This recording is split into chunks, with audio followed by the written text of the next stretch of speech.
사라질 때 주의 일을 보겠네. 황폐한 땅 한가운데서 주님만을 알게 되리. 주님을 볼 때 모든 시선을 주님께 드리고 살아계신 하나님을 느낄 때 내 삶은 주의 역사가 되고 하나님이 일하기 시작하네. 모든 시선을 주님께 드리고 살아계신 하나님을 느낄 때 내 삶은 주의 역사가 되고 하나님이 일하기 시작하네. 모든 시선을 주님께 드리고 전능하신 하나님을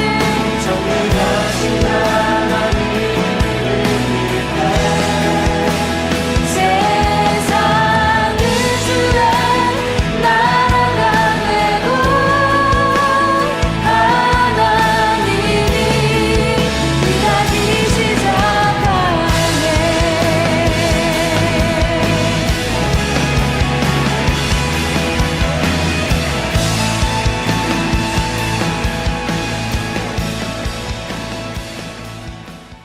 오늘 말씀은 창세기 25장 21절에서 26절의 말씀입니다.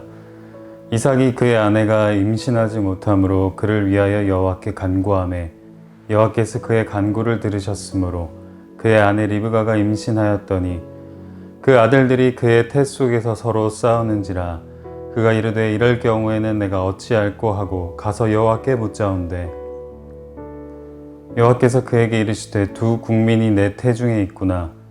두 국민이 내 복 중에서부터 나누이리라. 이 족속이 저 족속보다 강하겠고 큰 자가 어린 자를 섬기리라 하셨더라. 그 해산기한이 찬즉 태에 쌍둥이가 있었는데 먼저 나온 자는 붉고 전신이 털옷 같아서 이름을 에서라 하였고 후에 나온 아우는 손으로 에서의 발꿈치를 잡았으므로 그 이름을 야곱이라 하였으며 리브가가 그들을 낳을 때 이삭이 60세였더라. 아멘.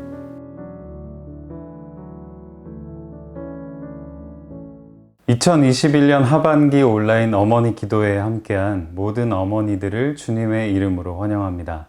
이번 하반기 어머니 기도회도 상반기와 같은 방식으로 진행되는데요. 기본적으로는 이렇게 목요일 10시 30분에 업로드되는 영상을 하루 중 편한 시간대에 보면서 참여하시고 댓글로 기도 한 문장이나 느낀 바를 남겨주시면 되고요. 한 달에 한 번은 줌으로 실시간 모임을 하면서 서로를 위해 기도하는 시간을 갖겠습니다. 시간은 마찬가지로 목요일 오전 10시 30분입니다. 비록 온라인으로 진행되지만 우리 어머니들이 어디에 계시든 기도하는 그곳에 성령의 도우심이 함께 하리라 믿습니다. 오늘은 지난주에 이어서 야곱의 삶을 들여다볼 건데요. 이해를 돕기 위해 지난주 실시간으로 나눴던 말씀을 짧게 정리하면서 시작하겠습니다. 그리스도인으로서 우리에게 정말 중요한 것은 바라봄입니다. 시선이라고도 하죠. 세 가지 시선이 있다고 할 수 있는데요. 첫째는 나 자신을 어떻게 바라보느냐, 자화상이라고 하죠. 그리고 하나님을 어떤 시선으로 바라보고 있느냐, 그리고 다른 사람과 이 세상을 어떤 시선으로 보고 있느냐, 이 세 가지입니다. 이 시선이 우리를 결정한다고 해도 과언이 아닌데요. 그렇지만 사람이기에 우리는 누구나 다 시선이 어느 정도는 굽어 있습니다. 굴절이라고도 할 수 있고 왜곡이라고도 할 수 있을 것 같은데요. 다른 말로는 편견입니다. 우리는 모두 이 편견이라는 것을 지니고 살아갑니다. 평생 이 편견에서 완전히 벗어나는 사람은 없을 것입니다. 그래서 저는 우리 그리스도인들에게 주어진 성화라는 책임이 편견에서 얼마나 자유로워지는가와 밀접한 연관이 있다고 생각합니다. 우리가 함께 살펴볼 야곱 역시 제가 얘기한 세 가지 시선이 꽤나 굽어 있었던 사람이었습니다. 성화의 초보 단계에 있었다는 말이죠. 그런데 하나님을 점점 알아가면서 그 굽었던 시선이 바로잡아지는 경험을 하게 되었습니다. 그래서 훗날 요셉이 못 보았던 것을 므낫세와 에브라임을 통해 보았고 12아들을 앞에 놓고 이스라엘의 12지파의 미래를 보았습니다. 그러나 그건 후기의 야곱의 이야기이고 초기 야곱의 시선에는 왜곡과 굴절이 있었습니다. 그 이유는 크게 두 가지였는데요. 첫째는 야곱이 태생적으로 타고난 기질, 욕심이 많고 자기가 원하는 것을 얻기 위해서는 물불을 가리지 않는 이 열정 때문이었고, 둘째는 야곱이 경험했던 편애. 아버지는 자기에게 관심이 없고 어머니는 너무 과도한 관심을 주었죠. 이 불균형한 사랑의 방식, 기질과 환경 이 두 가지가 야곱의 시선을 굽게 했습니다. 하나님이 야곱과 계속 씨름하면서 또 그를 이끌면서 던지셨던 메시지는 야곱아, 네가 똑바로 봐야 해. 네가 타고난 기질과 태어난 환경은 너가 원해서 만들어진 것은 아니었지만 그런 것을 넘어서서 너의 시선을 곧게 활짝 펴야 해. 저는 하나님이 야곱에게 이 메시지를 끊임없이 던지셨다고 생각합니다. 자, 우리는 이 야곱의 변화 과정을 몇 주간 지켜보려고 하는데요. 야곱이 태어날 때 어떤 일이 있었는지를 먼저 한번 보겠습니다. 창세기 25장 25절에서 26절의 말씀입니다. 먼저 나온 자는 붉고 전신이 털옷 같아서 이름을 에서라 하였고, 후에 나온 아우는 손으로 에서의 발꿈치를 잡았으므로 그 이름을 야곱이라 하였으며, 리브가가 그들을 낳을 때 이삭이 60세였더라. 아멘. 야곱의 삶은 태어날 때부터 경쟁이었습니다. 쌍둥이로 태어나서 형의 발꿈치를 붙잡을 수밖에 없었던 사람. 야곱이라는 이름의 뜻이 발 뒤꿈치를 잡는 자라는 의미죠. 이 발꿈치를 잡는 자라는 게 무슨 의미냐면, 쉽게 얘기해서 뒤통수를 치는 사람, 남을 속이는 사람, 교활한 사람과 같은 뜻입니다. 저는 이 야곱의 출생과 어린 시절을 보면 지금 시대를 살아가는 우리 자녀들이 떠오릅니다. 우리 자녀들은 태어날 때부터 경쟁을 경험하는 시대를 지금 살아가고 있습니다. 내가 특별히 욕심이 많고 이기적이고 나쁜 사람이어서가 아니라 출발선에 서 있을 때부터 계속 경쟁을 부추기는 상황 속에 있다는 것 자체가 우리 아이들을 닮았다는 겁니다. 예전보다 취업을 고민하는 나이가 훨씬 낮아졌다고 하죠. 아이들이 큰 꿈을 꾸지 않습니다. 소소하지만 확실한 행복, 소확행이라고 하는데, 이 시대에 유행하는 언어는 소소한 행복입니다. 그런데 그 소소한 행복을 얻기 위한 대가는 전혀 소소하지 않습니다. 처음부터 끝까지 경쟁이고 또 비교입니다. 심지어 부모님조차 나를 사랑하는 한 자녀로 보지 않고, 물론 부모님의 진짜 마음은 그렇지 않으시겠지만 성적, 공부, 직업 등등의 가치로 판단하는 것 같습니다. 우리 자녀들이 느끼기에 그렇다는 거죠. 그러다 보니 우리 자녀들의 자존감은 끊임없이 상처가 나고 갉아먹히는 겁니다. 그리고는 그 빈 공간은 허무와 냉소와 절망과 내 몫에 대한 집착 등으로 채워지게 되는 것입니다. 이스라엘 사회는 장자가 많은 것을 취하는 사회였습니다. 그래서 야곱은 쌍둥이였지만 이 사회가 정한 법에 따라 아버지의 재산과 더 나아가 특별히 영적인 축복, 장자의 복이 내가 아닌 형에게로 흘러갈 것이라는 것을 너무나도 잘 알고 있었습니다. 어린 시절 야곱은 줄곧 그것에 대해 의문을 가지고 또 분통해 했었던 것 같은데요. 고작 몇 초나 늦게 태어난 것 때문에 내가 왜 이런 대우를 받아야 하나? 내가 형과 다를 게 뭐야? 그래서 야곱은 잔머리를 굴립니다. 이 욕심이 많았던 야곱, 아버지로부터 외면받은 아들은 질투와 집착을 가지고 자신의 이름처럼 형과 아버지의 뒤꿈치를 잡는, 뒤통수를 치는 사건 두 가지를 일으키죠. 그 첫 사건은 형 에서에게 장자권을 뺏어오는 사건이었습니다. 하인들과 함께 사냥을 나갔다 돌아와 지쳐있는 에서 앞에서 팥죽을 준비하고 기다리죠. 그걸 그냥 주지 않습니다. 장자권과 바꾸자고 하죠. 야곱도 에서도 그렇게 둘이서 거래를 한다고 진짜 장자권이 야곱에게로 넘어가는 건 아니라는 거, 그 정도는 알고 있었습니다. 그런데 이것이 이 쌍둥이의 성향을 잘 보여주죠. 에서는 그 영적인 축복을 멸시했고, 야곱은 어차피 아버지도 하나님도 나를 선택하지 않았으니 내 힘으로 따내야 한다는 생각에 사로잡혀 있었습니다. 자, 야곱이 뒤통수를 친 두 번째 사건은 눈이 어두운 아버지를 속여서 장자의 축복을 가로채는 것이었습니다. 이건 좀 큰 사고였죠. 어머니 리브가도 그 사건에 한몫을 하게 되는데, 야곱을 부추기고 그 과정에 필요한 이런저런 것들을 챙겨주었습니다. 어머니의 편애와 아버지의 무관심.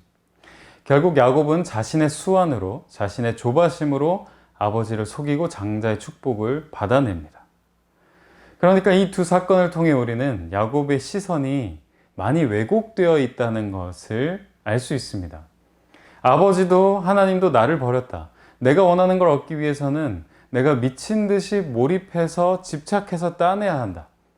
야곱에게 세상은 전쟁터였습니다. 자기의 안위를 얻기 위해서는 관계를 망쳐도 되고 누굴 속여도 됩니다. 자기를 부추기는 사람의 이야기도 날름 받아먹습니다. 수단과 방법을 가리지 않습니다.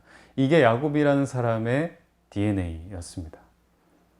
자, 오늘 말씀 속에서 우리는 무엇을 볼 수 있을까요?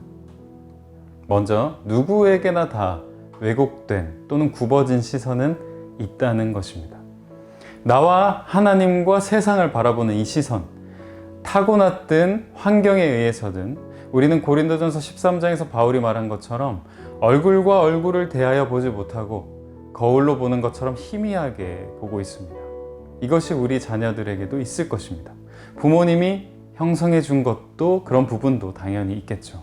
부모님이 의도치는 않으셨겠지만 우리는 먼저 이것을 놓고 기도해야 할 것입니다. 하나님이 야곱을 성화시켜 나가는 그 과정에서 이 세 가지 시선을 바로잡는 것에 씨름하셨다고 했습니다. 이 과정을 우리 자녀들도 경험할 수 있다면 그것이 바로 영적인 복이라 생각합니다. 우리 어머님들은 자녀들에게 의도치는 않았지만 생긴 이 왜곡된 시선이 주님과 씨름하는 관계 속에서 회복되는 경험이 있기를, 그리고 그 과정이 순탄하기를 기도하시면 좋겠습니다. 두 번째는 이 야곱의 유년기, 태어날 때부터 경쟁에 내던져질 수밖에 없었던 그의 모습을 보면서 우리 자녀들에 대해 안타까운 마음으로 위로의 중보를 해주시기를 바랍니다. 야곱에게 세상이 전쟁터였듯이 우리 자녀들에게 또 외모와 실력과 가진 물건까지도 심지어 평가의 또 경쟁의 대상이 되는 시대입니다. 자신들이 하나의 상품이 된 것처럼 가치를 높이라고 계속 주문을 받고 있습니다. 너무 일찍 현실적인 안정이 큰 목적과 부담으로 다가와 있는 이 자녀들을 위로해 주시기 바랍니다. 그리고 그들이 살아갈 시대의 아픔을 놓고 기도해 주시면 좋겠습니다. 우리 자녀들이 이런 시대의 메시지에 길들여지지 않고 또 주눅들지 않고 자신의 참 가치를 하나님 앞에서 발견하며 당당하고 또 꿋꿋하게 일어설 수 있도록 기도해 주시기 바랍니다. 계속해서 기도하며 나아가겠습니다. 먼저 말씀을 생각하며 기도하겠습니다. 어머니로서 나 자신이 먼저 하나님 앞에서 바로 볼 수 있게 하소서. 굴절되고 왜곡된 시선이 주님의 이끄심으로 바로잡아지게 하소서. 경쟁과 평가에 내던져진 우리의 자녀들이 이 시대 속에서 주눅들지 않게 하옵소서. 하나님 앞에서 자신을 발견하여 이 시대의 소리를 넘어서서 주님의 뜻을 이루는 자녀 되게 하소서.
이번에는 자녀를 위해 기도하겠습니다.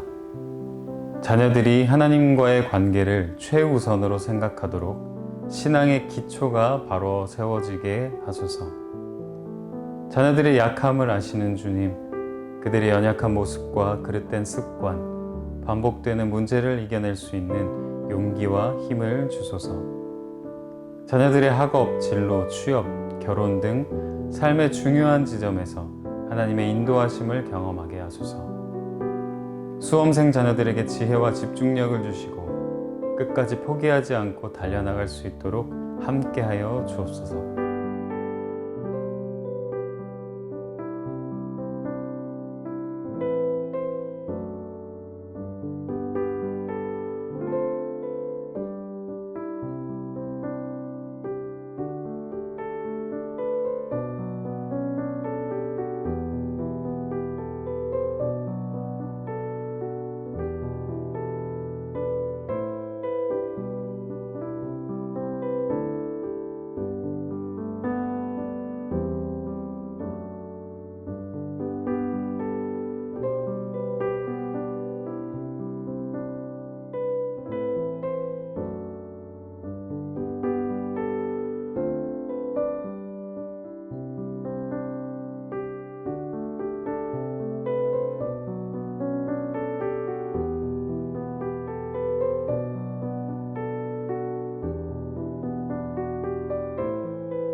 계속해서 가정을 위해 기도하겠습니다.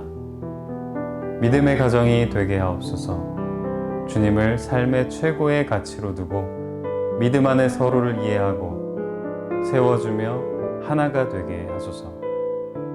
생활의 염려를 아시는 주님, 우리에게 일용할 양식을 허락하시고 경제적으로 어려움을 당하지 않도록 지켜 보호하소서. 추석 명절을 잘 보내고 가족 간의 불필요한 다툼 없이 평안과 기쁨이 넘치게 하소서.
이번에는 교회를 위해 기도하겠습니다.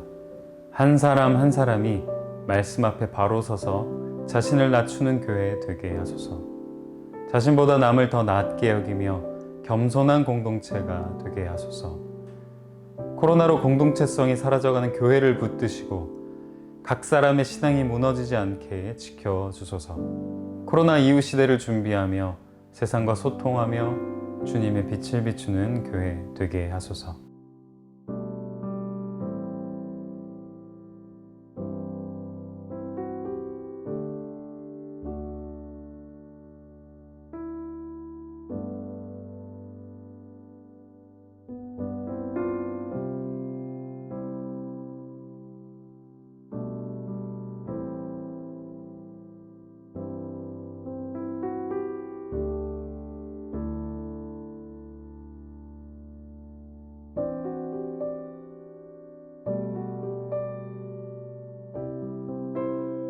마지막으로 각자의 기도 제목을 가지고 기도하겠습니다.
주님, 우리 어머니들 각자의 자리에서 말씀과 기도로 나아갑니다.